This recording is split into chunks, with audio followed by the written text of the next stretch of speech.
नमस्कार दोस्तों, कैसे हो आप सब लोग। आज इस वीडियो में हम चर्चा करेंगे पित्त दोष क्या होता है और जब ये हमारे शरीर में बढ़ जाता है तो क्या लक्षण नज़र आते हैं।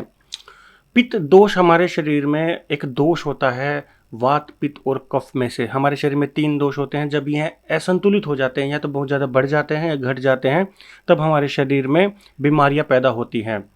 अब इसमें से एक पित्त दोष निकल के आता है। जब यह बढ़ जाता है तब हमारे शरीर में क्या क्या दिक्कतें आती हैं। हालांकि पित्त दोष जो होता है वह जल और अग्नि तत्वों से मिलकर बनता है हमारे शरीर में, और यह हमारे शरीर में पाचन शक्ति का काम करता है। और उसके अलावा यह जो स्मॉल इंटेस्टाइन होती है, जिसको डियोडेनम बोलते हैं और उसको हिंदी में ग्रहणी बोलते हैं, यह 7वीं कला होती है, सी शेप की होती है। और इसके अंदर जब पित्त निकलता है लीवर द्वारा, जिसको हम अंग्रेजी में बाइल जूस बोलते हैं, तो यह ग्रहणी कला में जाता है और वहीं पे पाचन क्रिया होती है।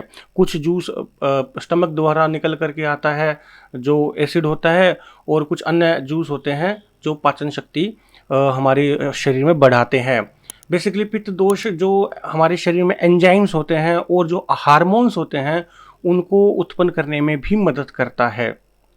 तो एंजाइम्स हमारे शरीर में पचाने का ही काम करते हैं, और जब पित्त दोष हमारे गड़बड़ी में आता है तब जब पित्त दोष जब गड़बड़ी में आता है तब जो पाचन शक्ति होती है हमारी, वह धीरे धीरे खराब होने लग जाती है। और एक बार जब पाचन शक्ति खराब हो जाए तो गैस, कब्ज और एसिडिटी वगैरह इस तरीके की दिक्कतें आने शुरू हो जाती हैं। और जब आपको पता ही है पेट खराब होता है तभी सारे रोगों की शुरुआत होती है। और पित्त के अकेले 40 रोग माने गए हैं आयुर्वेद में। जब पित्त दोष बढ़ जाता है हमारे शरीर में तो हमारे शरीर में कुछ लक्षण नज़र आते हैं, जैसे कि नींद ठीक से ना आना। हालांकि यह वात दोष का भी एक सिम्टम है, लेकिन कुछ अन्य सिम्टम्स भी पित्त दोष में देखने को मिलते हैं। लेकिन जिसमें से अगर नींद ढंग से ना आए, या उचाटी ज़्यादा मचती हो, शरीर में गर्मी बहुत ज़्यादा बन रही हो, छाती में जलन हो, या कभी पेट में जलन होने लग जाए, या कभी हाथ पैरों के तलवों में जलन होने लग जाए, इस तरीके से। और मुंह का बार बार में सूखना, और बालों का पकना, शरीर का पकना, या फिर पूरा शरीर पीला पड़ जाना, नाखून पीले पड़ जाना, आंखें पीली पड़ जाना, जीभ का पीलापन अलग से दिखने लग जाना, और मल और मूत्र वह भी अलग से ही गाढ़े रंग का आ जाना, और जो पसीना होता है, मल मूत्र होता है, वह दुर्गंध युक्त हो जाना। तो यह सारे जो है लक्षण होते हैं वह पित्त के होते हैं। पित्त बढ़ जाता है जब बार बार में पानी पीने का मन करता है, क्योंकि गला बार बार में सूखता रहता है, मुख बार बार में सूखता रहता है। और जब शरीर में गर्मी बढ़ जाती है तब बार बार में शीतल चीज़ें खाने का मन होता है, ठंडी चीज़ें खाने का मन करता है। जैसे कि हमारे शरीर में कई बार कफ बढ़ जाता है, तब वो भी खासकर सर्दियों में, तब ऐसा मन करता है कि कुछ गर्म गर्म चीज़ें ले लूँ, गर्म चाय पी लूँ, या गर्म गर्म दूध पी लूँ, सूप पी लूँ। तो इस तरीके से जब पित्त बढ़ता है तो ठंडी ठंडी चीज़ें खा लूँ, ठंडा दूध पी लूँ, ठंडा जूस पी लूँ, ठंडी आइसक्रीम खा लूँ।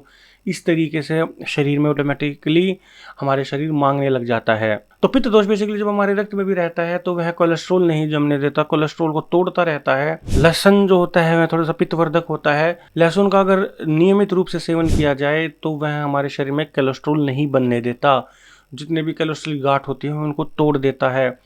और जो गाल ब्लैडर की भी अंदर जो स्टोन होती है वह भी कोलेस्ट्रॉल की ही होती है। तो थोड़ी हल्की फुल्की पित्त वाली अगर चीज़ें खाएं तो वह स्टोन भी हमारी टूट सकती है। लेकिन हमारे शरीर में हमें पता होना चाहिए कि पित्त की कमी हो गई है, तभी थोड़ा सा पित्त वाला खाना खाना चाहिए। अन्यथा जब पित्त दोष बढ़ जाएगा, आपको पता नहीं हो, और आप पित्तवर्धक चीज़ें खानी शुरू कर दे अननोइंगली, तो वही पित्त आपके रक्त में बहुत ज़्यादा बढ़ जाएगा और आपके हाई बीपी हो जाएगा, पूरे शरीर में उचाटी कर देगा, या फिर कुष्ठ रोग, स्किन डिजीज कर सकता है। और हाई बीपी में तो आपको पता ही है किडनी, लीवर वगैरह और अंधापन तक भी आ सकता है। तो हाई बीपी भी बहुत खतरनाक होता है। तो एटलीस्ट आपको पता होना चाहिए कि आपका पित्त बढ़ा हुआ है या घटा हुआ है। अन्यथा बेफालतू में पित्तवर्धक चीज़ें ना खाएं।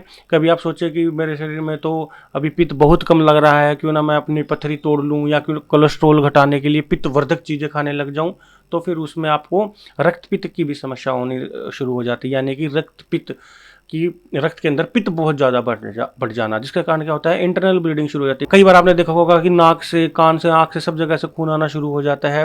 नाक से खून आता है, नक्सीर कहते हैं, लेकिन यह रक्तपित्त का ही रोग होता है। तो इसमें आँख, नाक और जितने भी छिद्र होते हैं, लिंग, गुदा, योनि, वहाँ से भी रक्त बहना शुरू हो जाता है, मुँह से भी खून आना शुरू हो जाता है।